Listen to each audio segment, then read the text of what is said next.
Welcome to my presentation on high school computer science education in the AI area.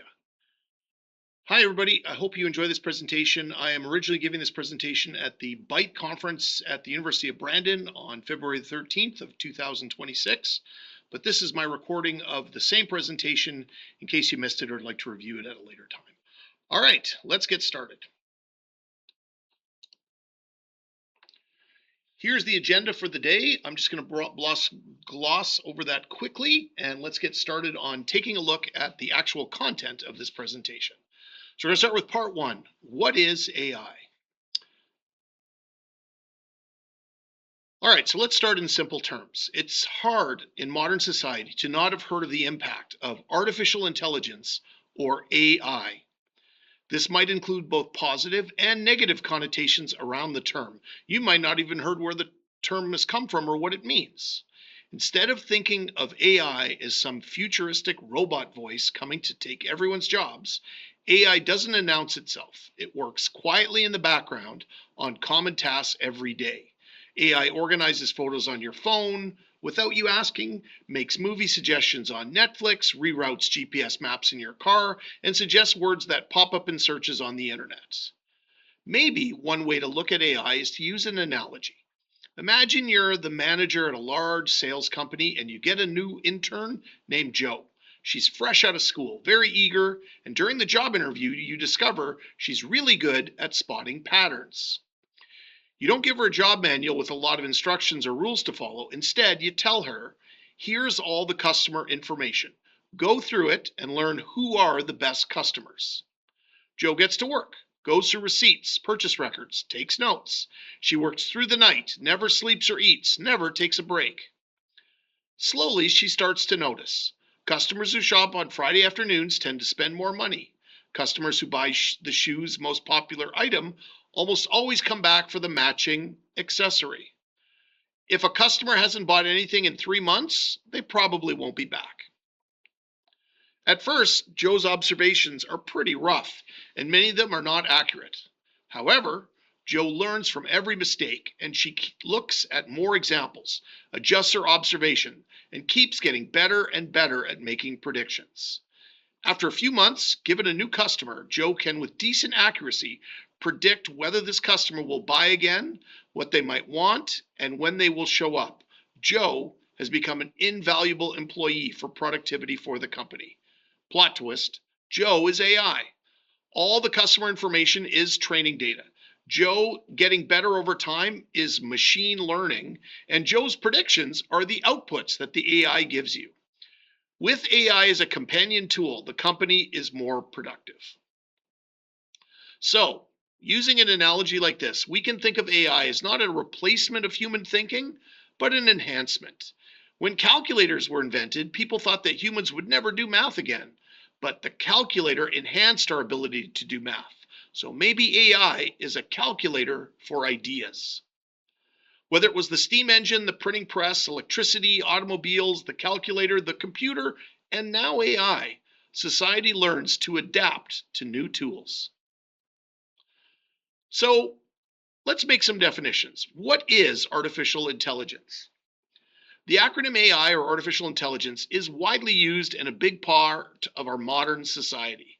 Simply put, artificial intelligence attempts to coax a machine, typically a computer, to behave ways humans judge to be intelligent. That's a quote from John McCarthy in 1950. To think that AI is one thing would be a mistake. AI is an entire field of study, like physics or chemistry, that encompasses many concepts, some older and some more cutting edge. It simulates, hence the term artificial, the human brain's ability to use heuristics, or thinking, or intelligence. The term heuristic just means a method, a shortcut, for quick decision making or problem solving. Humans use heuristics every day to navigate the world. For example, not touching a hot stove because it might burn us, which we learned from many past experiences we've had. For machines, they're built, or in the case of computers, programmed, to use heuristics to follow a set of instructions like a recipe to perform tasks. So AI tries to get machines, the computers, to make quick decisions and solve problems in a way similar to the way humans do, but theoretically better and faster than us. We are now seeing the use of AI all through our lives, from using search websites like Google to our phones, ChatGPT, smart cars, to air traffic control, literally anywhere there's information, decision making, and problem solving. So let's start with some basic AI terminology. To understand the concepts to come, we need to define some terms in the context of our discussion with AI. The first is artificial. This term is used because humans create AI using machines, programming computers, and it is not natural like a biological brain. Intelligence is a word humans use to summarize our human experience that we have using our brains or thinking. But in this context, it refers to the ability to learn ideas, adapt to new information, apply that knowledge, solve problems, and make decisions using heuristics. To learn, this is when new information or data comes in as an input. We remember that new information, are able to understand, and eventually apply it. Reason or reasoning is where remembered or learned data is used to help make sense of new data, data we have not encountered before. Patterns are connections between the data formed through reason, both in known data and making connections to new data not seen before. Predict is a word that describes the ability to extrapolate new data and create data from the patterns and the learned and remembered data. Problem solving is a definition that could mean that it's an ability to take the remembered data that was learned, incorporate the new data through patterns to solve problems expressed in the data, including identifying the problem, examining causes, defining steps and actions for solutions, and implementing the solution.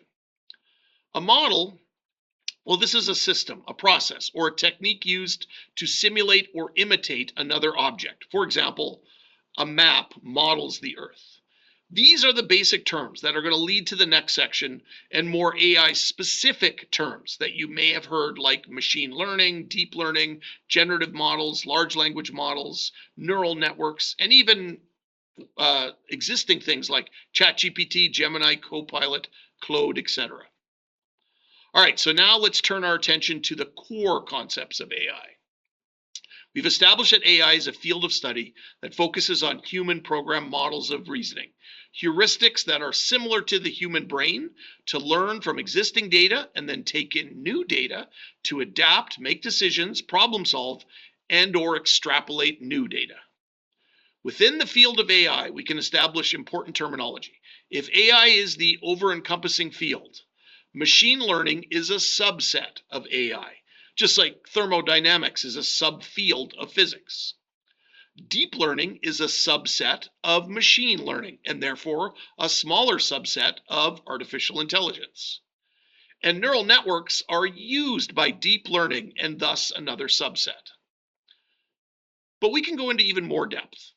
We have artificial intelligence with machine learning and deep learning as subsets of each.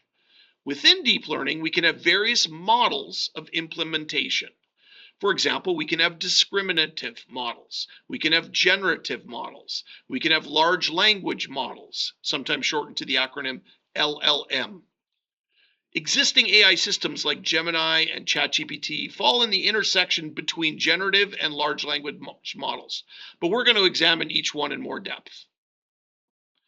Another important concept in AI is the concept of a neural network.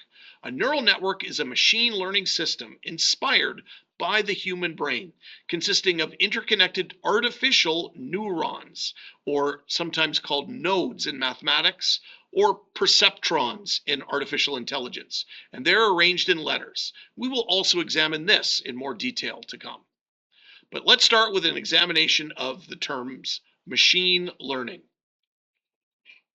Machine learning can be summarized as using a computer program that takes input data to train a model, and then that trained model can make predictions with the new data it's never seen before. Machine learning uses these programmed algorithms to analyze large data sets, to learn, find patterns, and make informed decisions by improving performance over time. Some machine learning techniques include supervised learning models, which train or learn on labeled data. That's data which clearly defined output is given, and examine outputs to match the data. Now, on a side note, the term labeled data consists of raw data like images, text, audio that has been annotated or marked or labeled with meaningful tags or labels to provide context and meaning. This process, called data labeling, turns data into input-output pairs, where the label serves as the correct answer for an output for any given input. It's like a test with the answer sitting right there. Continuing the machine learning techniques, unsupervised learning models train on unlabeled data to recognize patterns or structure in the data. In this image, you can see some unlabeled data.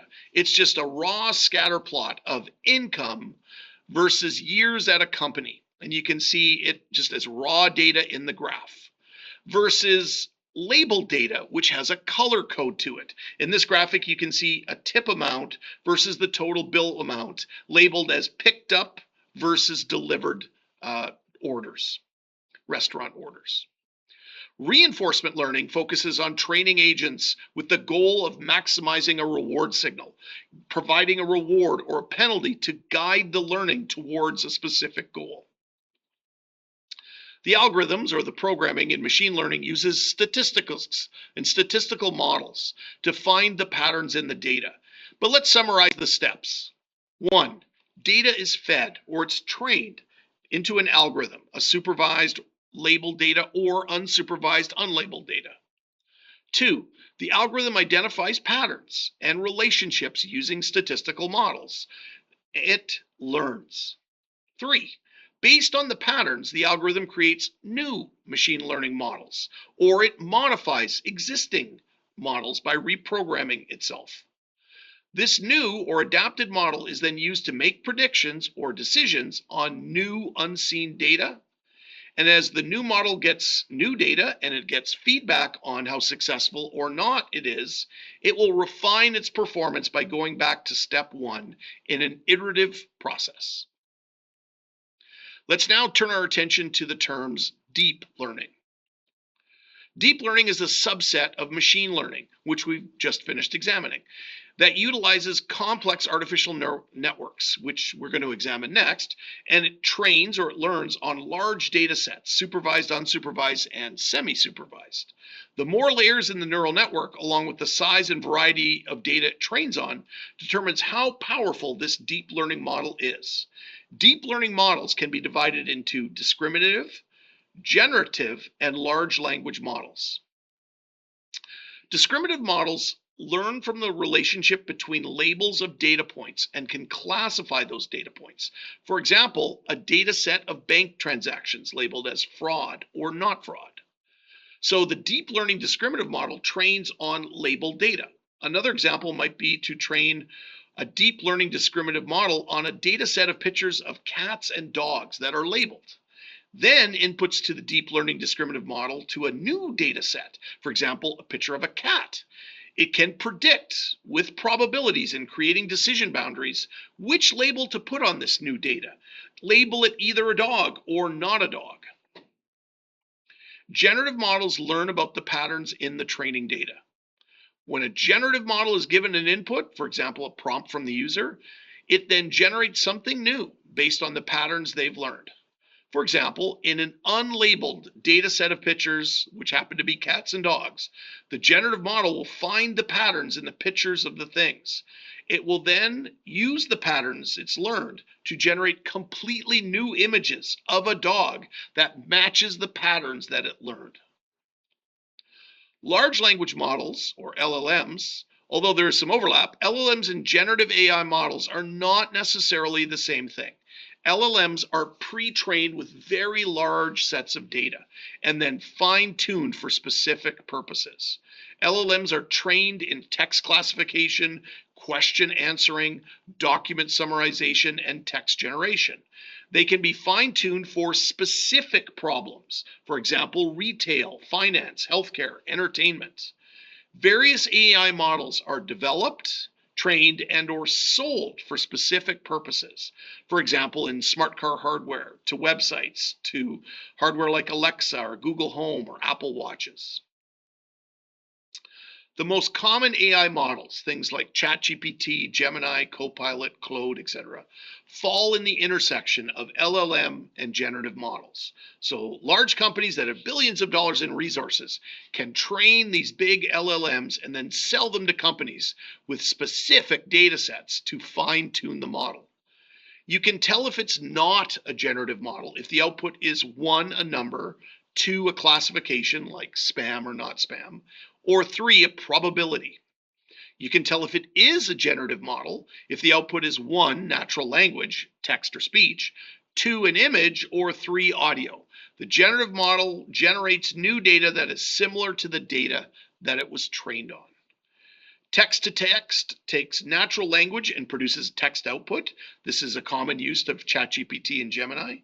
Text to image trains on large sets of image and generates new images, commonly used in websites like Midjourney. Text to video can generate and edit videos as new data. Text to 3D can produce 3D models for gaming ad sets or 3D printers. And text to task can be trained to perform a specific task or action based on text input. Now, within the realm of machine and deep learning, we can examine what is the neural network. The neural network is a machine learning system inspired by the human brain to learn through training. They are computational models of interconnected layers of nodes, just like the brain is a connection of neurons. These are artificial neurons arranged in layers that process data. The more layers, the more powerful the model. From an input layer through a number of hidden layers and eventually to an output layer. The layers use, as we'll examine, weighted connections. The weight is the strength of the connection between the nodes, like similar to the synapses within the neurons in our brains. And the layer performs a mathematical function and then passes the data from one layer to the next. They then adjust the weights and recognize intricate patterns, representations, and relationships in large hierarchical data sets. For example, image recognition or fraud detection or natural language processing and speech recognition. These interconnected nodes form what in mathematics and computer science we call a graph structure. Graphs are interconnected nodes, nodes with connections between them. Here you see node A connected to node B.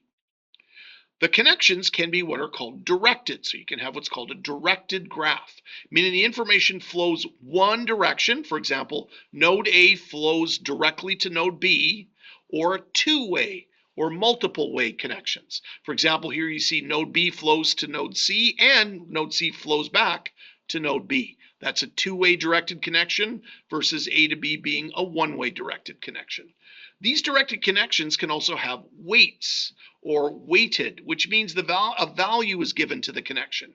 Here you see node A connected to node B has a weight of 10 units, whatever that unit might represent. For example, in a map that might represent the miles between the points or the distance time it would take to travel, say 10 hours between cities on an airplane.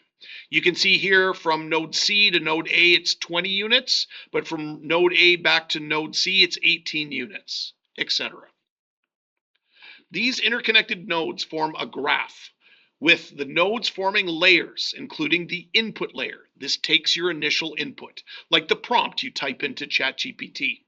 The data is then passed to a hidden layer, where each node multiplies the input by their corresponding weights and then sums them or adds them up.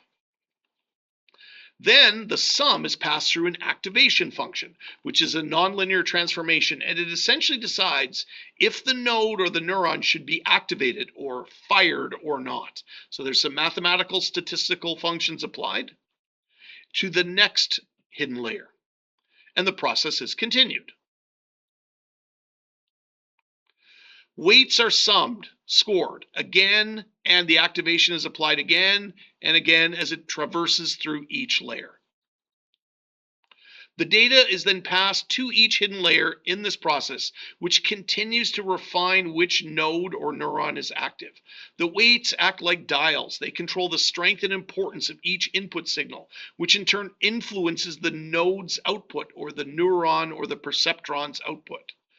There are built-in biases within the values, within the nodes, that shift the decision threshold to determine if the nodes in the next layer activate even if they do have weaker input values. So we have to remember there is a bias function applied as well. The more layers, the deeper the learning by the network. Finally, the last hidden layer passes the data to an output layer, which produces the model's prediction or classification. So weights are summed, scored with biases, activation functions are applied to determine which nodes in the next layer are activated, and so on. When the neural networks are trained and the data is sent into the input layer, through the hidden layers, and finally to the output layer, the network learns. After coming through the output layer, error calculations are made to calculate the discrepancies between the network's predicted output and the actual correct expected output. Along with the weight and bias adjustments to retrain the data to account for errors and discrepancies, this is called backpropagation. In training the model, the neural network, they can use labeled, supervised, unlabeled, unsupervised data, and semi-supervised data. Semi-supervised is when a small amount of labeled data and a large amount of unlabeled data is used for training. This turns the unlabeled data into what we call pseudo data. For example, a bank could be training on labeled data, some labeled fraud, some labeled not fraud, and then it will learn, when it's given unlabeled data, what is pseudo fraud, what it classifies as pseudo fraud and pseudo not fraud from that unlabeled data set. All right, we'll move to part 2 of this presentation, prompt engineering. Prompt engineering is a more pragmatic use of artificial intelligence. It is both an art and science of designing and refining the inputs, the prompts, for an AI model, such as a large language model, to produce a desired, accurate, and high-quality output. It is an examination and some tips on using effective prompts to get better results. I have created, and I will summarize these tips into 5 categories, though certainly you could argue that some of these could be visualized more as a Venn diagram rather than distinctive categories. So here they are. Number 1, the first category is task. This is the core directive, telling the AI what task to perform. For example, using action words like summarize, write, translate, generate code. Second category is context, background information or specific details to help the AI understand the scenario. Third is constraints, the rules or parameters to limit the scope and format of the output. For example, adding in 100 words or adopt the persona of historian, etc. There is a strong argument to be made that both context and constraints are 2 sides of the same coin in our prompt engineering. Then the fourth tip is examples, providing examples and references of the desired input-output behavior, format, style, process, etc. And then the fifth and final is the iterative tip. The iterative process is repeating the prompting for continual improvement. We're going to examine each of these 5 areas or these 5 tips in a lot more detail. Starting with number 1, the task. This is the core directive. What task to perform by adding action words or token words for the AI to incorporate. This is where most of us start with large language models. We give it instructions and using action words tell it what we want it to do. We want that task prompt to be clear, to be specific, and define format or how you want the output organized. For example, here are some task-based prompts. Analyze the symbolism of the green light in the Great Gatsby in 1 sentence. Calculate the final velocity of a 2-kilogram object dropped for 3 seconds, ignoring air resistance. Debate the primary cause of World War I, for example, nationalism versus militarism, as a 2-point bulleted list. Diagram the process of mitosis using 4 simple labeled steps. And generate a C++ function header named isPrime. that accepts one integer. The second tip is context. This is background information or specific details to help the AI understand the scenario or frame the response. The more context you give the AI would include things like tone, style, and perspective. But let's take it to the next level. You can also ask AI to role play when it responds in terms of context. This could include both role playing the AI being a specific speaker and telling the AI to role play who the audience is. For example, there we're role playing both the source and the target. Let's look at some examples. Act as a lead journalist for a newspaper. Writing should be punchy, slightly skeptical, and written for a highly educated audience, not for scientists. You are a high-energy motivational coach who specializes in helping entrepreneurs achieve peak flow state. And finally, you're a veteran fantasy novelist known for meticulous world building, high-stakes dialogue, and verbose descriptions. Describe a smartphone as if it were a newly discovered mysterious artifact in a sprawling medieval fantasy setting. The third tip is constraints. And as I said, this is very similar to context, but what we're looking at with constraints is rules or parameters to limit the scope. So although context opens up the prompt, constraints closes it off. So between open-ended and close-ended. It limits the scope and format of the output by adding rules or specifics to the prompt and some parameters to narrow or widen the response output. So we're talking about scope and format. You can add constraints to balance the depth and or simplicity of the response, depending on what kind of answer you're seeking. So you're giving open-ended versus close-ended prompts. Let's look at some examples. Keep it under 100 words. Explain quantum computing to a fifth grader. Describe the causes of the French Revolution using exactly 3 bullet points and adopt the persona of a historian. Write a persuasive paragraph on remote work. The final sentence must be a rhetorical question. Compare and contrast the internal combustion engine and an electric motor using a 2-column markdown table. And write a function header in Java for a method named calculate area that accepts 2 integers. Do not include the method body. On the next level of constraints, we can talk about something called chain of thought or COT engineering, and also tree of thoughts or TOT engineering. And we can even synergize both. Let's take a look. Chain of thought is a technique which asks AI to essentially show its work, show the internal steps of reasoning that it used. To do this, you add phrases into the prompt for the AI like, show the steps in your reasoning, explain why with step-by-step instructions, or justify your steps in your answer. But let's look at some specific examples. Calculate the force required, justify your choice of formula, and show all substitution steps. Explain the major causes of the Cold War. List each cause and show the logical link to the resulting tension. Solve for x in the equation 3 bracket x plus 2 equals 15. Explain with step-by-step instructions as if teaching a peer. Balance the following chemical equation. Show the steps for adjusting the coefficients. And trace the output of this recursive function. Show the steps for each function call. The tree of thoughts engineering is a technique that uses branching techniques. So it's called tree because it looks like an upside down tree structure, and explore multiple paths of reasoning at each steps, exploring the promising ones and disregarding the weaker ones. Let's look at some examples. Draft a story opening, generate 3 hooks, evaluate which is strongest, and then write the opening. Optimize this loop. Propose 2 alternative algorithms, justify the faster one, and provide the final code. Set a new marketing budget. Define 3 cost-cutting options, assess risk for each, and select the safest one. Analyze this circuit. Postulate 3 possible failure points. Rank them by likelihood and identify the most probable one.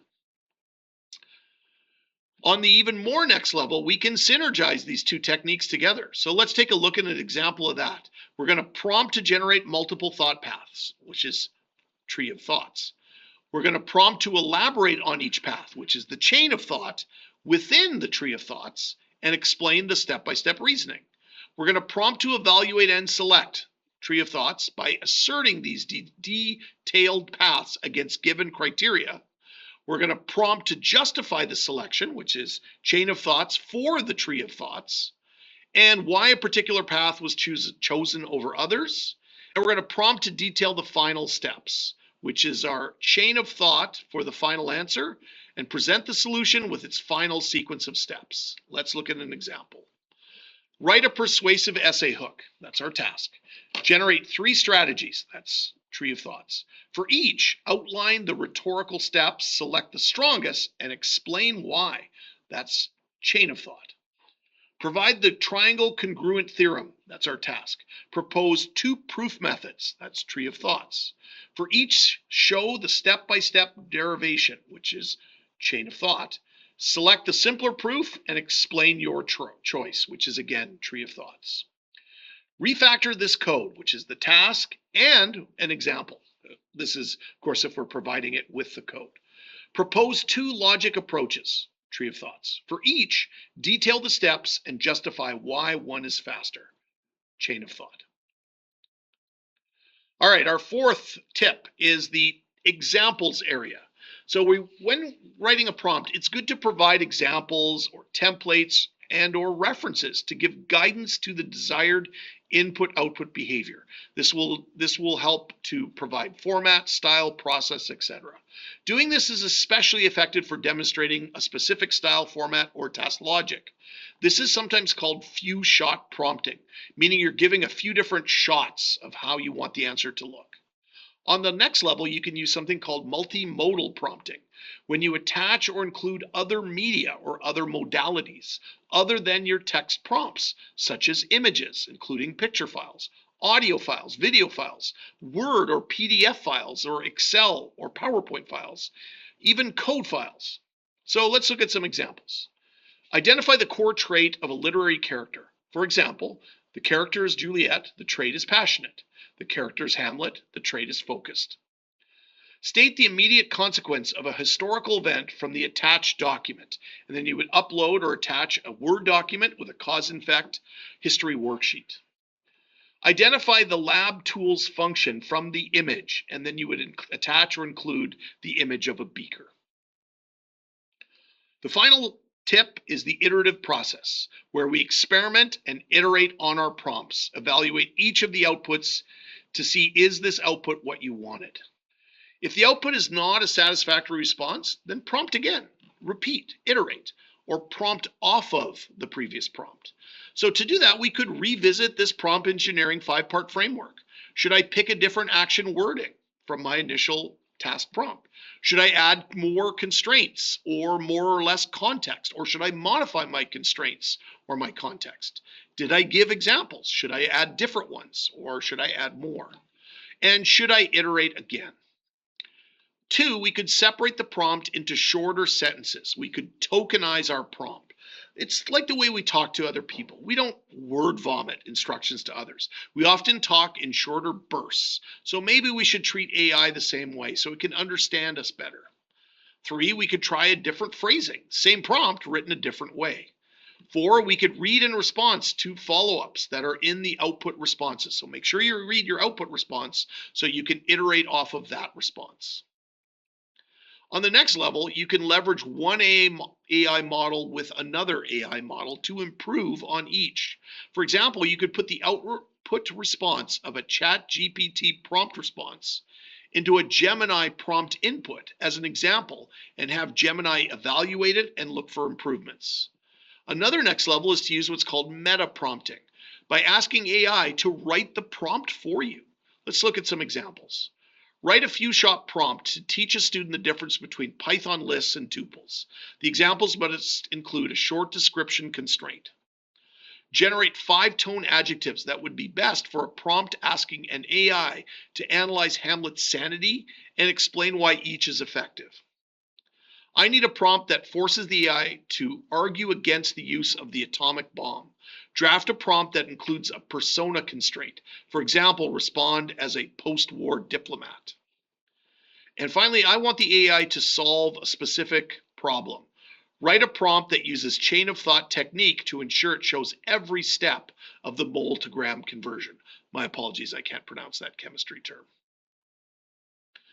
Another next level is to incorporate what's called prompt chaining by putting the previous prompt, which might be a meta prompt, into a new prompt and ask for improvements in the way it wrote the prompt. So we're iterating off of our previous prompt. Here's some examples.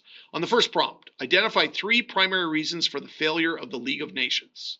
In our second prompt, we would say, using the reasons from prompt 1, propose a reform that would have solved the most significant issue.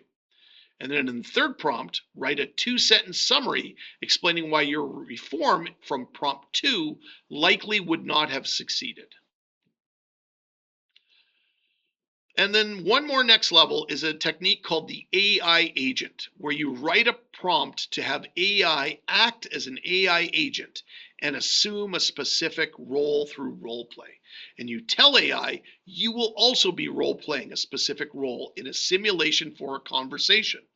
Also include in your prompt that you will eventually give the AI a key phrase to exit the simulation. Then include in the prompt that once the key phrase is entered, the AI should summarize the conversation, suggest improvements, and takeaways. Let's look at an example. Act as an AI agent and assume the role of a computer science professor, and I will assume the role of a first-year student in one of your classes preparing for an exam. I will be asking questions and I will engage with your explanations. The simulation will end when I type in the key phrase, end simulation. Upon hearing this key phrase, you will provide a concise summary of the student's main areas of confusion, strengths, and the subjects covered. Also offer 2 to 3 specific actionable suggestions for the student, who's me, on how to improve on what we discussed. Also include any insights or observations about the simulation. So here is our prompt engineering 5-point framework. These 5 main areas will help you build a more effective prompt.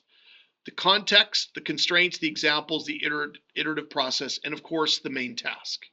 The main task is the core directive using action words telling the AI what task to perform. Context is background information or specific details to help the AI understand the scenario. Constraints are rules or parameters to limit the scope and format of the output.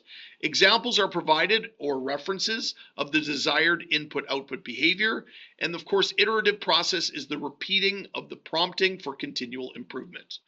From each of these, you can see various examples I've provided that focus on these 5 tips and more detail around those. So what I've provided here is an infographic that you can use to kind of always have at hand when writing prompts to start to pull out some of these tips and get more effective outputs from your prompt input, which is the summary of what prompt engineering is. One thing to keep in mind, though, as we wrap up on prompt engineering, is that despite all this impressive technology, AI prompts and outputs are not immune from error. For example, hallucinations is when AI agents generate plausible sounding but false or misleading or nonsensical information, but present it as fact. This is common with large language models making up things based on training data rather than retrieving accurate information. We also have bias in our AI models. When AI produces results that are systematically unfair, prejudiced, or discriminatory against certain groups or individuals. This reflects the underlying issues in the data it was trained on, the way it was designed. This includes data bias, the bias in the training data, and algorithmic bias, when the bias is introduced in the design of the model, the implementation, or the deployment of that same model. All right, we're now going to move on to part 3, the connections to education and how AI connects to all school subjects. Again, looking at a very practical, pragmatic usage. With a deep understanding of what AI is, how to use it, and some of its history, we can examine more targeted ways to use and teach AI in the classroom with various school subjects. Many educators are looking for ways to mitigate or to stop the use of AI tools like ChatGPT or Gemini in their subject areas. But instead, maybe we will turn this around and look at how we can teach or how students can use AI as it relates to their specific subject area as a tool in the learning. We can also Teach what AI is and what the history of AI is in some related subject areas in a similar or more reduced fashion to the way you've been taught in this particular presentation. For every school subject, there's almost at every level from kindergarten to grade 12 and beyond, general class discussions and usage of AI that could focus on things like lesson planning. Teachers could use AI to design and brainstorm specific subject lesson plans, assignments, tests, review sheets, or differentiated instruction materials. For example, different reading levels or enrichment materials. We can use analogies like the calculator analogy and explain to students that AI is like a calculator for ideas, and that, like a traditional calculator can be used in math class, AI tools can be used to calculate ideas that they can then build from. On the next level, this could lead to a general discussion on whether or not we should even be bothering to learn fundamental skills like basic math or basic grammar, now that these tools take care of that task for us. We can use study guides, showing students how they can use AI to create study guides and study plans for their specific topics. This could include graphic organizers, infographics, idea collages, etc. On the next level, you can show students how they can use AI to make practice test questions and a practice answer key based on the teacher's assignment, which you can even give as an example, and they can use it to study for the real test.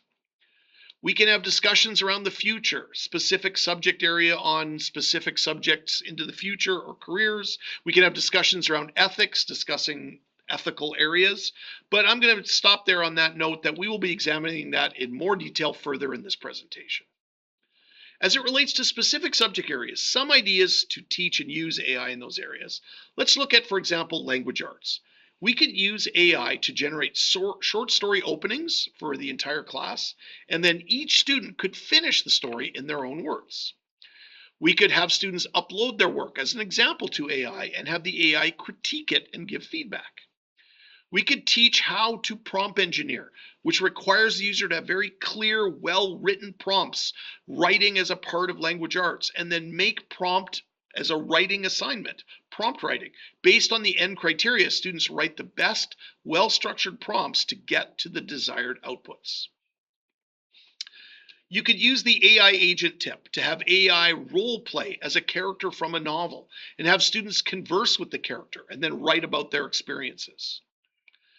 In the realm of mathematics, we can use AI to solve math problems using chain of thought engineering to show the steps in the process as a learning tool to show students how to solve that type of problem.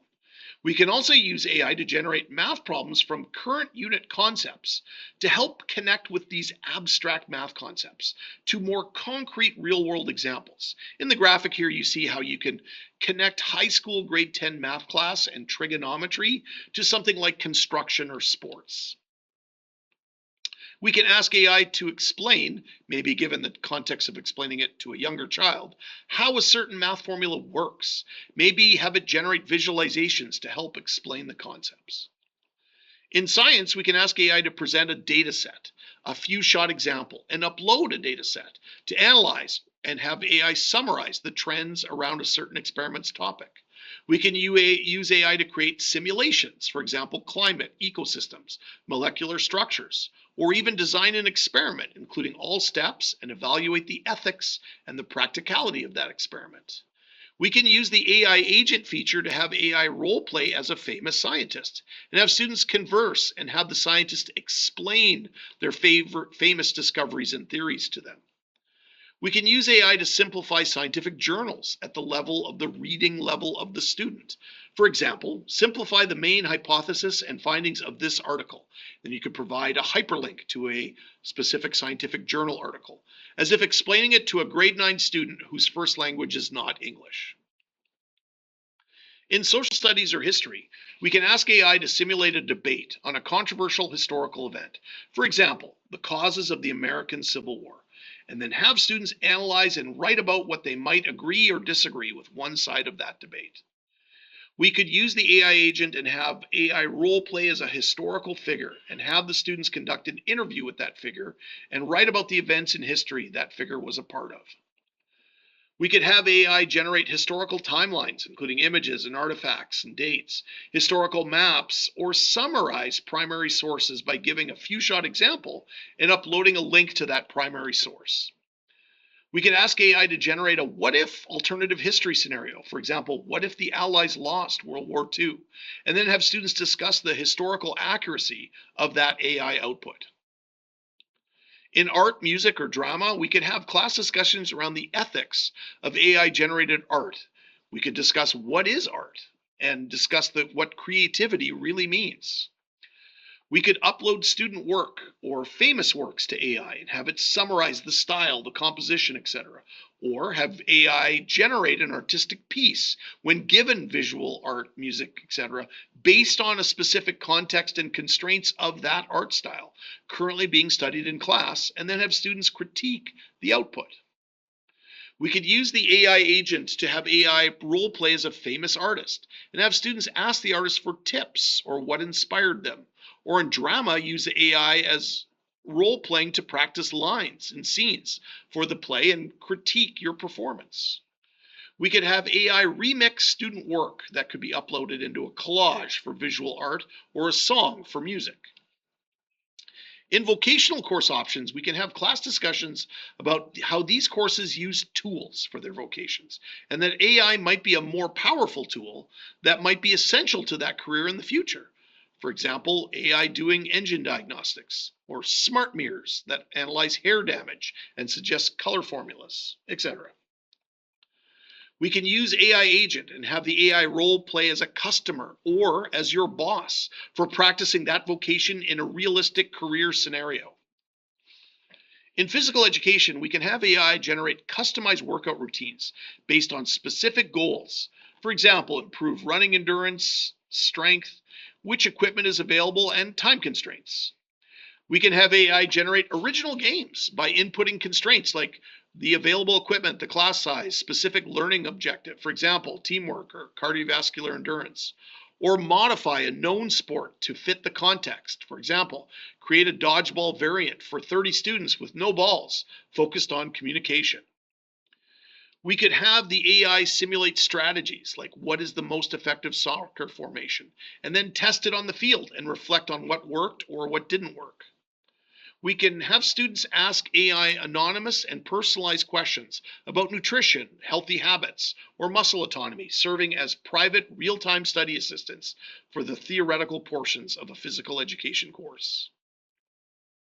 There's obviously a lot of overlap in these ideas. They're not confined to those individual subject areas. Using the various ideas in your own creative ways will allow you to leverage AI to enhance the learning in your courses. Also, to prepare students for what comes next, you could use AI agents and role play the types of individuals that students will encounter.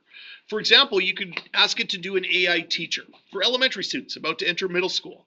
They could simulate conversations with teachers in their new middle school that they are transitioning to, like having a conversation with that teacher and asking what middle school would be like. This is also good for middle school kids transitioning to high school. We can have the AI role play as a student, a simulated conversation with a middle school student, and ask for advice how they could be successful when they get to middle school or to high school. We could have AI career, where we have students converse with AI in the career, a boss, a worker, etc., that they're exploring to ask for advice, what the job is like, how they got that job, etc. We could have AI act as a professor, having students converse with AI professors or experts in the specific course what they're studying, looking for how to advance in their futures for advice and knowledge. For example, a student planning to study engineering after graduation could converse with an engineering professor or an engineering student for advice. And at minimum, we can look at social skills. We can have students practice their social skills on AI peers of their own age for advice on getting friends or dating or etc. Talking to teachers if they're shy or intimidated, talking to parents about sensitive subjects, and get feedback on ways they could improve these interactions. This leads to part 4. Where is AI going next? So let's start by talking about what AI is and what it isn't.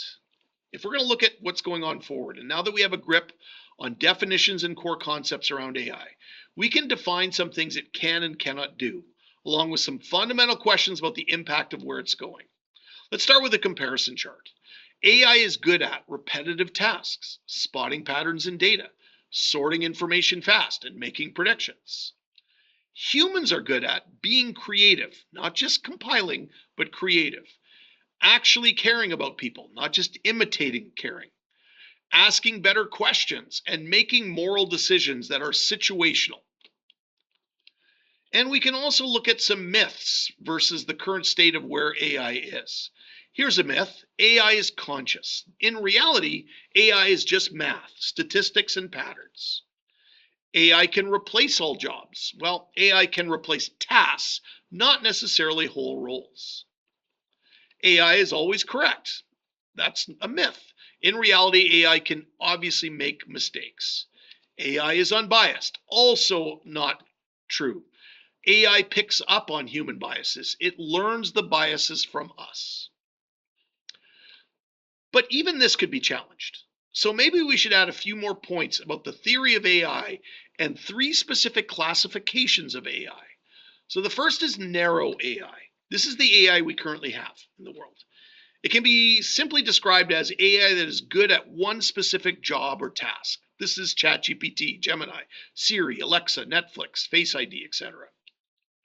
General AI does not exist yet. It can sometimes be described as AGI, or artificial general intelligence, representing the idea of a machine learning anything, not just one task, but every task, and essentially mimicking human intelligence, but in an artificial way. And then finally, we have super AI. This is a speculation. This could be in the realm of science fiction. It could just be theoretical. It's described as an AI that surpasses human intelligence, solving problems we never imagined and reshaping our society.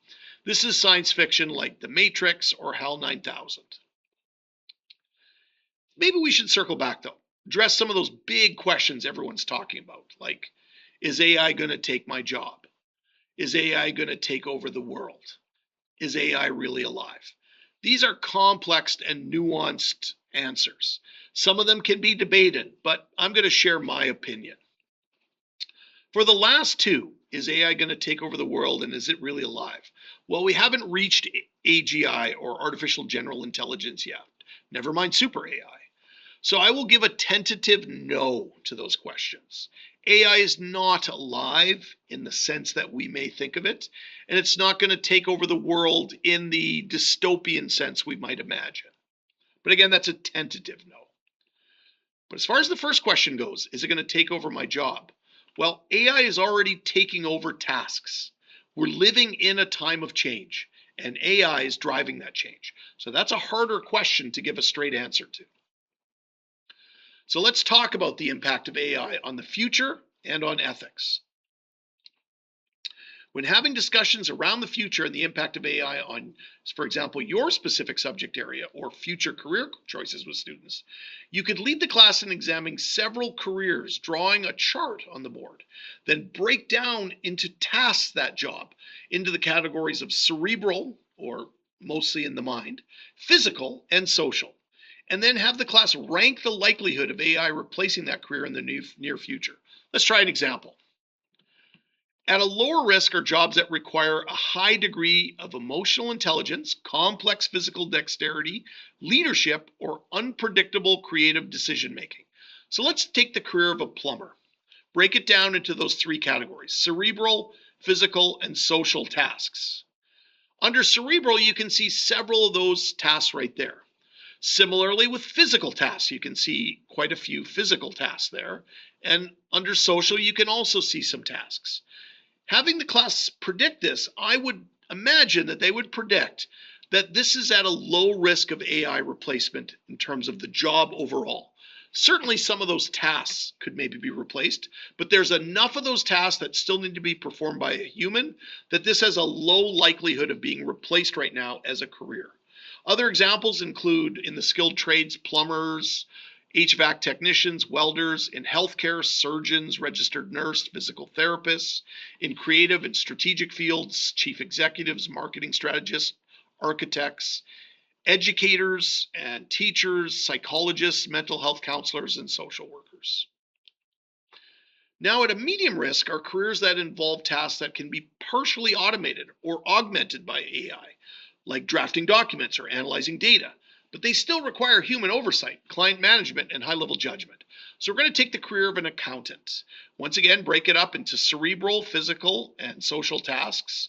List some of those cerebral tasks that an accountant performs versus the physical tasks versus the social tasks.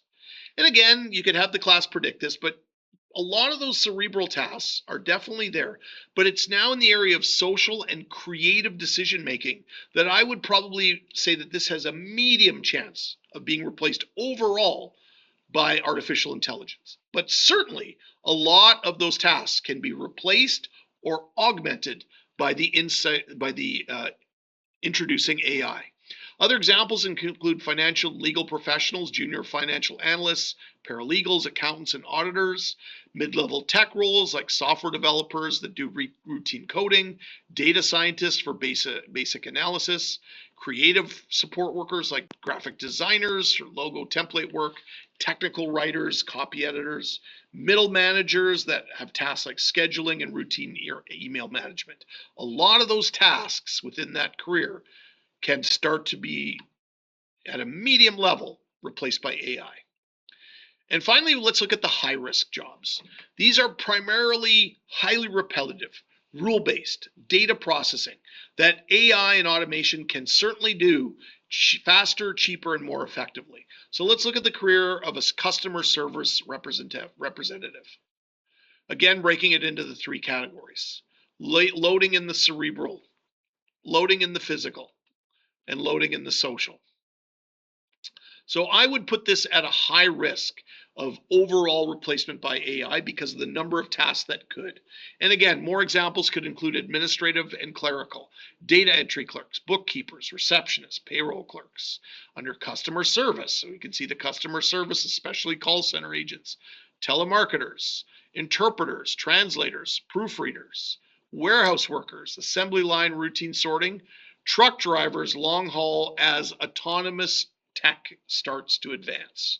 So again, we're talking about the replacement of tasks, and though enough tasks consist of that job that can be replaced, that then the whole career could be replaced.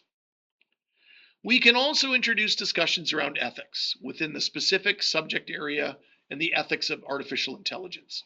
On the next level, we could discuss general digital literacy, fact checking, what you can and can't trust from generative AI, including hallucinations and biases.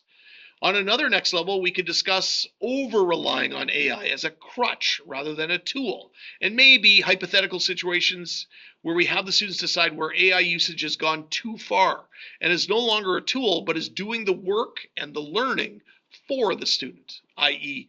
cheating or plagiarism. We can discuss what AI can and can't do, including things humans should always do. Critical thinking exercises on examining the limits of what humans do well and what AI does well and not well. And we can even at the next level have the class generate a AI code of conduct for your specific subject area. All right, now we're going to take a look at the Computer Science Teachers Association of Manitoba as a resource for looking at artificial intelligence. So the Computer Science Teachers Association, or the CSTA chapter for Manitoba, was established as one of the very first Canadian chapters of the CSTA back in 2014. It grew out of a high school computer science programming competition that used to take place at the University of Manitoba's Department of Computer Science. It has since shut down since the pandemic.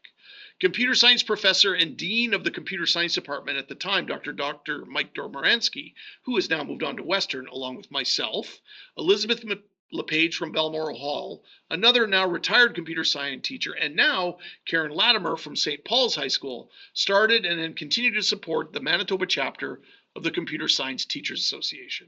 So our organization and computer science teachers in general can be a great resource for learning and leveraging AI in education. The subject of computer science is an important subject in the modern AI age to stress with our students. For example, and I'm going to use AI as the research tool. Let's do some research. So I typed into an AI model, which faculty has the highest enrollment at the University of Manitoba? and in the faculty, which program within that faculty has the highest enrollment and or awards the most bachelor's degrees. The results, the Faculty of Science, as of late 2025, has the highest enrollment at the University of Manitoba, followed by the Faculty of Arts and then the Faculty of Engineering. But the top programs within the Faculty of Science with the highest enrollment is computer science. Currently the largest within the Faculty of Science, has seen explosive growth over the last decades. And you can see it is considered the most popular major within the Faculty of Science, with biological science consistently along with it award the highest number of degrees annually. The key factors driving that, according to the research, says that it's a tech demand. The surge in local tech sector has made the BSc in computer science, a major or honors, the most competitive program in the faculty. It shows that computer science is still very relevant to our students and their futures in academics and careers, despite certain social media information saying otherwise.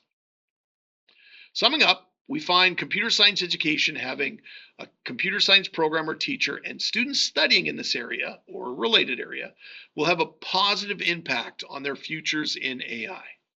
As AI continues to have a major impact on modern society, we want our students to be the most prepared. You can see another research prompt here. In the study of computer science, both high school and post-secondary, is the study valuable for understanding AI for high school students?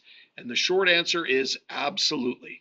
For high school students, computer science provides the Lego bricks needed to build and understand the complex architectures used in modern AI.